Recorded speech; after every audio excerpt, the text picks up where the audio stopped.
இன்னைக்கு காத்தால 11 மணிக்கெல்லாம் ஏஞ்சிட்டனுங்க. ஏஞ்சிட்டு ஒரு குறியலை போட்டாச்சு. நமக்கு இந்த பள்ளி தேய்ச்சி குளிச்சாலே பசி எடுக்க ஆரம்பிச்சிடுங்க. அதனாலதான் நான் அதெல்லாம் வருஷ கணக்கு பண்ணாமையே இருப்பேன். ரொம்ப பசியா இருக்குதுன்னு வீட்டு பக்கம் போனா ஐயோ இவனான்னு எல்லாம் தெரிச்சுக்கிட்டு ஓடுறானுங்க. ஏன்னா சட்டி சோத்த ஆள் முழுங்கிடுவனாமா. சரி அவங்களுக்கு கஷ்டம் கொடுக்க கூடாது அப்படின்னு சொல்லிட்டு சரி டயர்ல ஏறிட்டு போலாம் அப்படின்னு பார்த்தா அப்புறம் தாங்க ஞாபகம் வந்துச்சு லைசன்ஸ் இல்லை என்கிட்ட. சரின்னு அதை கை விட்டுட்டு கிளம்பியாச்சுன்னு.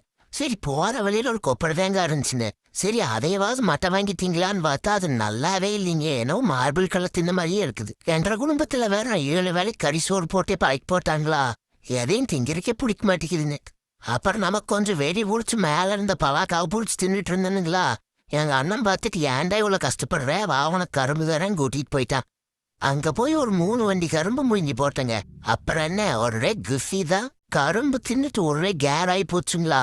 எங்க வீட்டு வயலுக்கு போறதுக்கு பதிலா பக்கத்து வீட்டு வயலுக்கு போயிட்டேன். அங்க பார்த்தா நம்ம அண்ணன் தோட்டத்துக்கு வெடி வச்சாரு. நல்லாவே வெடிக்கல. அவரை லெஃப்டர்ல டீல் பண்ணி விட்டுட்டு ஊடு வந்து சேர்ந்துட்டனுங்க. அப்புறம் மறக்காம நாளைக்கு எல்லாரும் பொழுதோட வந்துடுங்க. இன்னொரு கதை சொல்றேன் உங்களுக்கு.